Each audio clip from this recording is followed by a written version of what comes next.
The Daughter of a Moon Goddess, Part 1, Chapter 1. There are many legends about my mother. Some say she betrayed her husband, a great mortal warrior, stealing his elixir of immortality to become a goddess. Others depict her as an innocent victim who swallowed the elixir while trying to save it from the thieves. Whichever story you believe, my mother, Changa, became immortal, as did I. I remember the stillness of my home. It was just myself, a loyal attendant named Penger, and my mother residing on the moon. We lived in a palace built from shining white stone with the columns of mother of pearl and a sweeping roof of pure silver.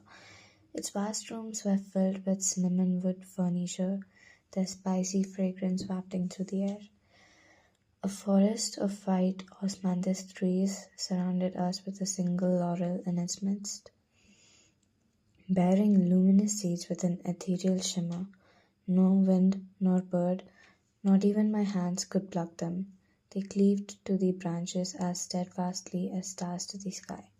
My mother was gentle and loving, but a little distant, as though she bore some great pain which had numbed her heart.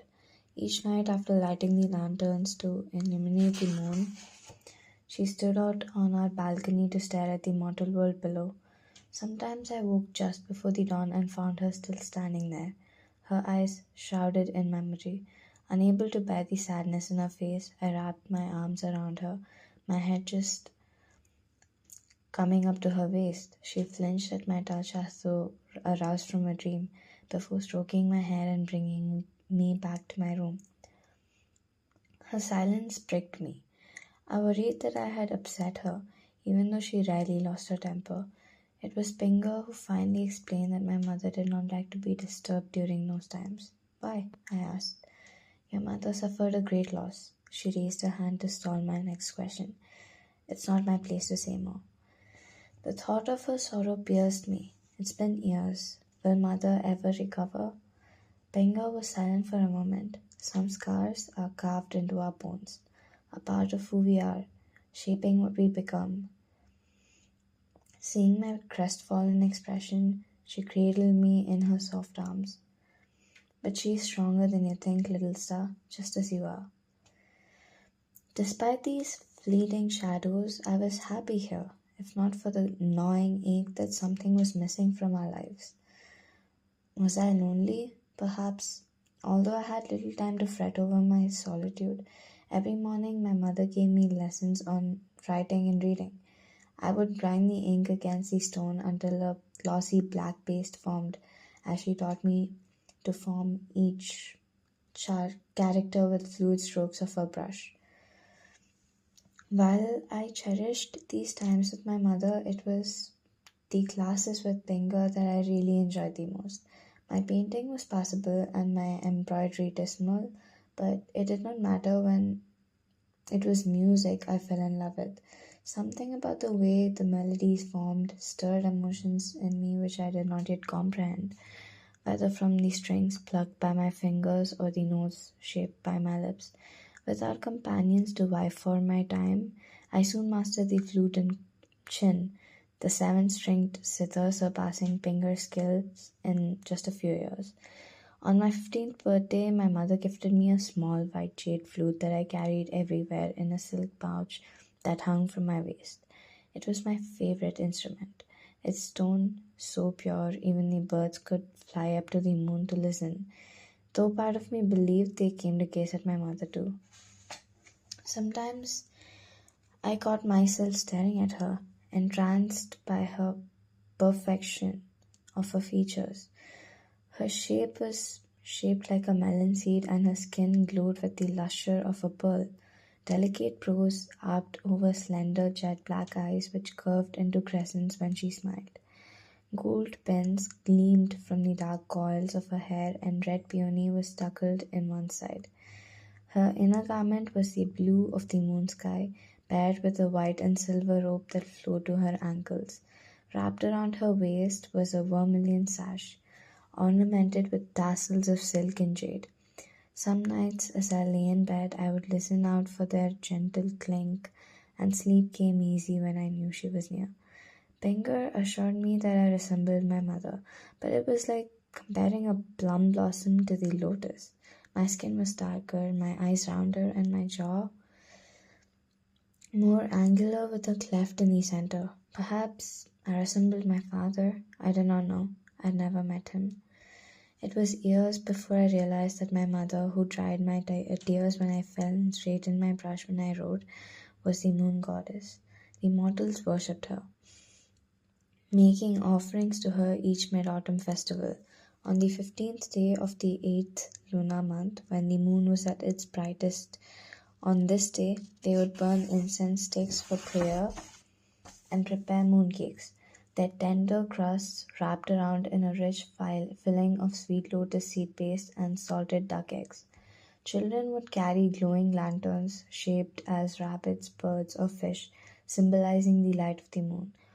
On this one day a year, I would stand up upon the balcony, staring at the world below, inhaling the fragrant incense which wafted up to the sky in honor of my mother. The mortals intrigued me because my mother gazed at their world with such yearning. Their stories fascinated me with their struggles for love, power, survival. Although I had little comprehension of such intrigues in my sheltered confines, I read everything I could lay my hands on, but my favorites were the tales of valiant warriors battling fearsome enemies to protect their loved ones. One day, while I was rummaging through a pile of scrolls in our library, something bright caught my eye. I pulled it out, my pulse leaping to find a book I had not read before. From its rough-stitched bindings, it appeared to be a model text. Its cover was so faded I could barely make out the painting of an archer aiming a silver bow at 10 suns in the sky.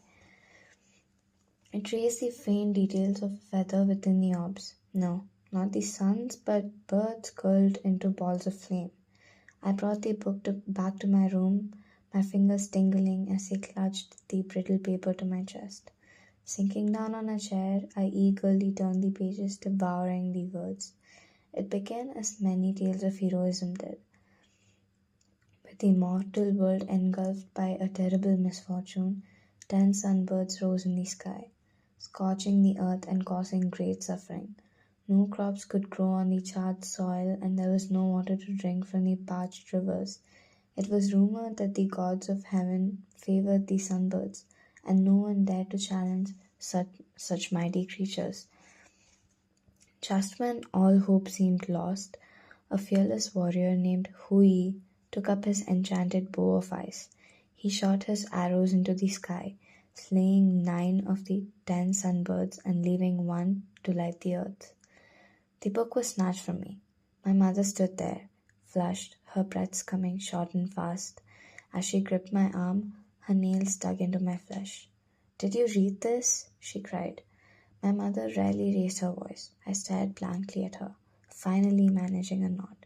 She released me, dropping onto a chair as she pressed her fingers to her temple. I reached out to touch her, afraid she would pull away in anger, but she clasped my hands around hers, her skin as cold as ice. "Did I do something wrong? Why can't I read this?" I asked haltingly. There appeared nothing out of the ordinary in the story. She was quiet for so long. I thought she had not heard my question. When she turned to me at last, her eyes were luminous, brighter than the stars. "You did nothing wrong. The archer, Hui, he's your father." Light flashed through my mind, my ears ringing with her words. When I was younger, I had often asked her about my father, yet each time she'd fallen silent, her face clouding over until finally my questions ceased. My mother bore many secrets in her heart which she did not share with me, until now. "My father?" My chest tightened as I spoke the words. She closed the book, her gaze lingering on its cover. Afraid that she might leave, I lifted the porcelain teapot and poured her a cup. It was cold, but she sipped it without complaint. "In the mortal realm, we loved each other," she began, her voice low and soft. "He loved you too. even before you were born, and now. Her words trailed off as she blinked furiously. I held her hand to comfort her and as a gentle reminder that I was still here. And now we're parted for eternity. I could barely think through the thoughts cramming my head, the emotions surging within me. For as long as I could remember, my father had been no more than a shadowy presence in my mind. How often had I dreamed of him sitting across from me as we ate our meals, strolling beside me beneath the flowering trees. Each time I awoke, the warmth in my chest dissolved to a hollow ache. Today I finally knew my father's name and that he had loved me. It was little wonder that my mother appeared haunted all this time, trapped in her memories. What had happened to my father? Was he still in the mortal dream? How did we end up here? Yet I gulped back my questions as my mother wiped her tears away. Oh, how I wanted to know, but I would not hurt her to ease my selfish curiosity. Time to an immortal was as rain to the boundless ocean. Ours was a peaceful life, a pleasant one, and the years passed by as though they were weeks. Who knows how many decades would have sped by in this manner if my life had not been tossed into turmoil as a leaf torn from its branch by the wind. It was a clear day, the sunlight streaming through my window. I set aside my lacquered chin, closing my eyes to rest. As had happened before, silver flecks of light drifted into my mind, tugging and teasing at me, just as how the scent of osmanthus drew me to the forest each morning. I wanted to reach out to them, but recalled my mother's stern warning. Don't go near them, Shingen, she had pleaded, her skin ashen. It's too dangerous. Trust me, they will fade. I had stammered my promise to her then, and over the years I had kept my word diligently too. Whenever a glint of silver beckoned to me, I thought furiously of other things, a song or my latest book, until my mind cleared and they faded away.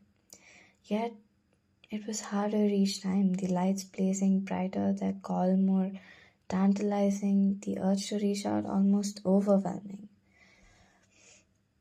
How brightly they glittered today, as though sensing my wavering resolve, the restless churning in my blood. I had felt this more often of late, a part of me yearning for something which had no name. A change, perhaps, but nothing ever happened here.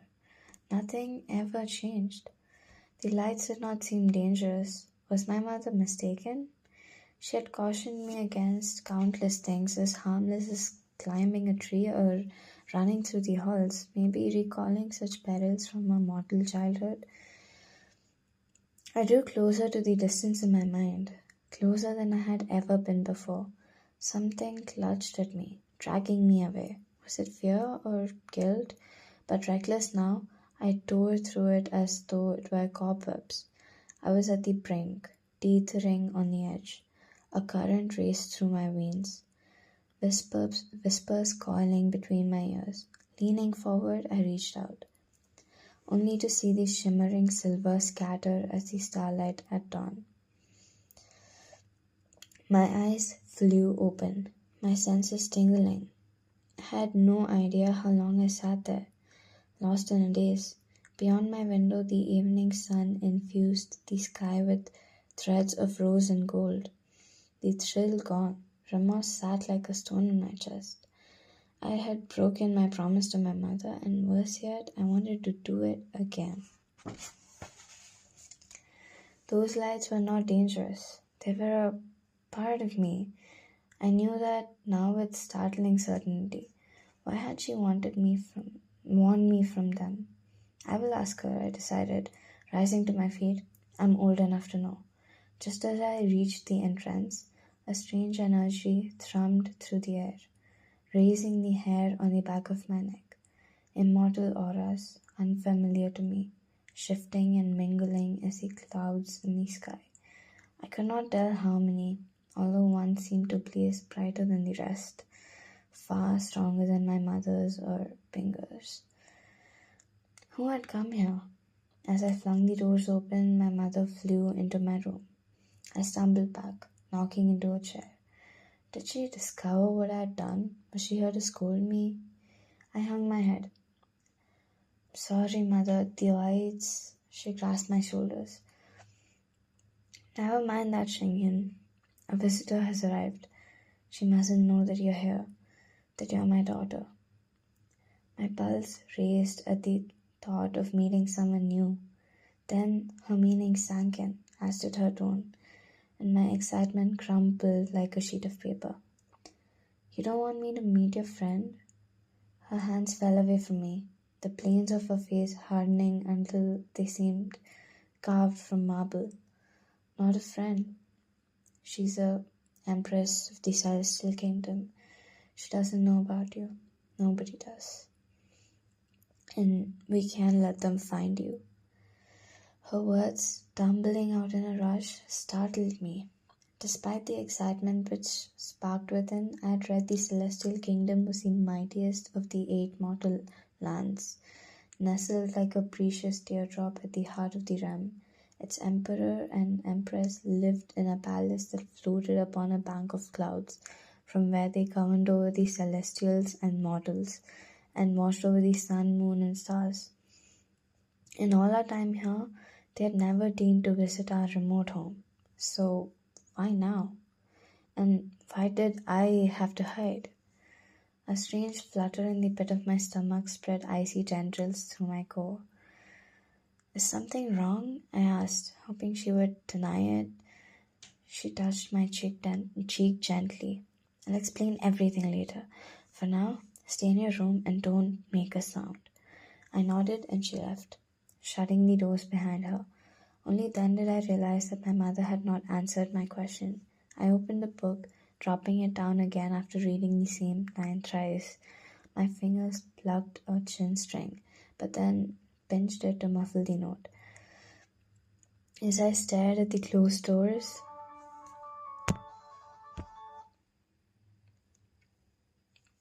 a burning curiosity engulfed me, consuming my fear. Slowly I walked toward it, sliding it open a crack. Just one look at the celestial empress and I would return to my room. When would I get another chance to see her? One of the most powerful immortals in the realm, and she might even be wearing her phoenix crown, said to be crafted from feathers of pure gold and embellished with 100 luminous pearls. As silent as a shadow, I tiptoed down the long corridor that led from my room to the Silver Harmony Hall, the grandest room in our pure light palace, with its marble floor, jade lamps, and silk hangings, wooden pillars set into ornate silver. Bases added a touch of warmth to its pristine elegance. This was where I had always imagined we would entertain our guests, although we never had one until now. Just around the corner, a soft voice drifted through. I strained my ears to listen. Changa, have you been well? The celestial empress's cordial address surprised me. She did not sound so very fearsome. Yes, your celestial majesty. Thank you for your concern. My mother's voice was unnaturally bright. A brief silence followed this exchange of courtesies. Crouching down by the wall, I craned my neck to peek into the room. My mother knelt on the floor, her head bowed low, while across from her, seated in my mother's own chair, had to be the celestial empress. She was not wearing a crown, but an elaborate headdress crafted with jeweled leaves and flowers which clinked as she moved. As I stared at it, enthralled, a bud unfurled, blossoming into an amethyst orchid. Over her fingertips glinted pointed gold sheets, curved as the claws of a hawk. The silver embroidery on her violet robe caught the fading light streaming through the windows.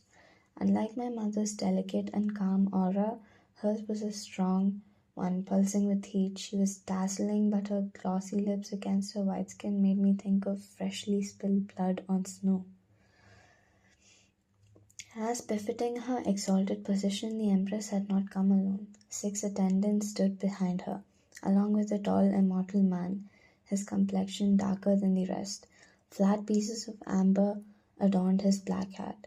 His inky robes were fastened with a bronze sash, and white gloves covered his hands. I knew nothing of the celestial court, but the way he carried himself seemed to indicate he was of a higher rank than the others. Yet, there was something about him I didn't like, and as his pale brown eyes sliced across the room, I recoiled, pressing my back against the wall. After a brief pause, the Empress spoke again, her voice now cooler than a piece of unknown jade. Changa, a peculiar shift was detected in the energy here. Are you cultivating a secret power or harboring a forbidden guest, violating the terms of your imprisonment? I stiffened, my shoulder blades clenching at the way she spoke. An eagerness seemed to coat each word as though she had revelled in the idea of my mother's wrongdoing. Empress or not, how dare she speak this way? My mother was the moon goddess, worshipped and loved by countless mortals. How could she be a prisoner? This place was more than our home. It was her domain. Who let the lanterns see shine?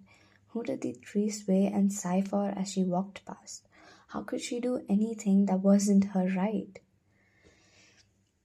Your Celestial Majesty, there must be some misunderstanding. My powers are weak, as you're aware, and no one else is here. Who would dare come? My mother replied steadily. Minister Wu, share your discovery. The Empress commanded. Footsteps shuffled forward. Earlier today, a significant shift in the aura of the moon was detected. Unprecedented in all my years of study, this can be no coincidence. In his smooth voice, I sensed an undercurrent of excitement. Did he relish my mother's troubles, as the Empress seemed to? Anger seared me at the thought, despite my prickling unease. That rush in my veins earlier when I touched the lights, the whispering in the air, had that somehow drawn them here? I hope our leniency has not made you bold, the Empress hissed.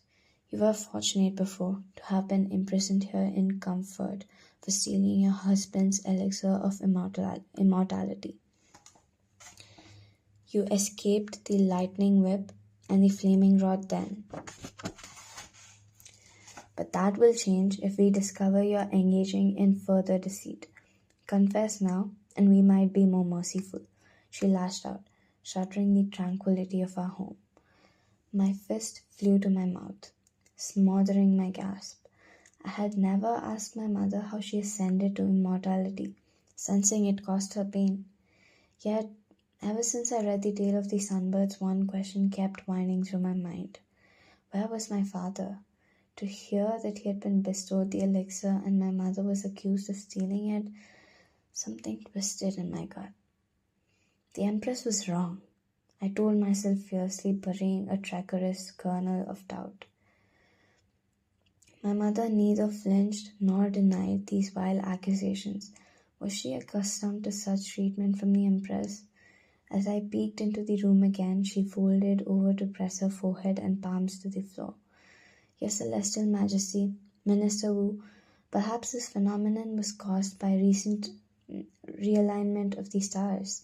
The Azure Dragon's constellation has entered the path of the moon, which may have distorted our auras. When it passes, things should return to normal. She spoke like a scholar who studied the stars, though I knew she had no interest in such matters. A long silence followed, punctured by a rhythmic tapping of the Emperor's pointed gold sheets digging into softwoods of the armrest. Finally, she rose, her attendant gathering behind her. That may be so, but we will come again. You have been left alone for far too long.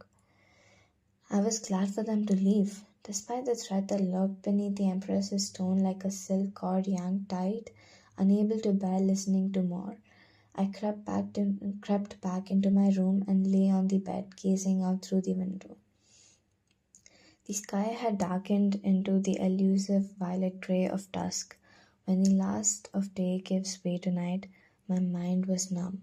though I still sensed when those unfamiliar auras faded away. Moments later, my mother pulled the doors apart, her face whiter than the stone walls. My doubts vanished. I did not believe the celestial empress. My mother would never have betrayed my father, not even for immortality. I scrambled up from the bed, coming to her side. I was almost as tall as her now. Mother, I heard what the empress said to you. She threw her arms around me, clutching me tight. Against her shoulder, I sagged with relief that she was not angry, though her body was tense with strain. We don't have much time. The Empress could return at any moment with her soldiers, she whispered. What can they do? We did nothing wrong. My stomach roiled, an unpleasant sensation. Are we prisoners? What did the Empress mean about the elixir? She leaned back to look into my face. Cheyenne, you're not a prisoner here, but I am. The Celestial Emperor bestowed the elixir of immortality upon your father for killing the sunbirds and saving the world. Hui did not take it though. There was just enough for one, and he did not want to ascend to the skies without me. I was with child. Our happiness seemed complete, and so he hid the elixir. Only I knew where. Her voice broke then. But my body was too weak to bear you. The physicians told us that we would not survive the birth. Bringing me to one after the other, searching for a different prognosis, Hui did not want to believe them. He did not want to give up. Yet, deep down, I knew they spoke the truth. She paused, a tautness around her eyes like she was reaching into her memories, those which hurt. When he was called to battle, I was left alone. The pains began then, far too early in the deep of the night. Such agony tore through my body I could barely cry out. I was so afraid of dying, of losing you, and she fell silent. The question burst from me. What happened? I took the elixir from its hiding place, uncorked its stopper, and drank it. In the stillness of the room, all I could hear was the beating of my own heart. My hands were no longer warming my mother's, but were as cold as hers. Do you hate me, Shingen? She asked in a shaking voice, for betraying your father. The Empress's words were true. For a moment I could not move, my insides curling at the revelation. If my mother had not taken the elixir, perhaps we might have survived, my family unbroken. Yet I knew how much she loved my father, how greatly she mourned his loss. And no matter what, I was grateful to be alive. I swallowed the last of my hesitation. No, Mother, you saved us. Her gaze was distant, veiled in memory. Leaving your father, oh, how it hurt. Though I must admit I did not want to die, nor could I let you die. Only later did I learn that gifts from the Celestial Emperor came with unseen strings, that such decisions were not for mortals to make. The Emperor was enraged that it was I who became immortal instead of your illustrious father. The Empress accused me of using trickery to obtain immortality which I had not yet earned. Did you explain? I asked. Surely if they knew it was to save us. I dared not. The Empress seemed hostile, as though she had been bearing some grudge against your father. She even accused him of ingratitude for spurning the Emperor's gift. I knew then she had sought to punish, rather than reward him for killing these sunbirds. She would not hesitate to harm you. How could I tell them of your existence, to shield you from their wrath? I kept your birth a secret. I confessed my theft. As a punishment, I was exiled to the moon, an enchantment cast upon me which binds me here for eternity. I cannot leave this place, no matter how much I want to. In a low voice she added, a place you cannot escape is a prison nonetheless. I struggled to breathe, my chest heaving like a fish flipped out of water. I had thought our lives so peaceful, so safe from all the dangers in the books. To learn we had incurred the wrath of the most powerful immortals in the realm shook me to my core. But why did the Empress come today, after all this time? Our auras emanate from our life force, the core of our magic. Those lights you see in your mind since you were born, we did our best to conceal your power. Despite our efforts, the Empress sensed you today. My throat closed tight. I did not know. This is all my fault. How stupid and reckless I had been because I was bored and I had ignored my mother's warning, broken my promise, and hurled us into the gravest of danger. I am to blame too. I told you not to reach for your magic, but I should have explained why. That it might alert the celestial kingdom to your presence. She sighed.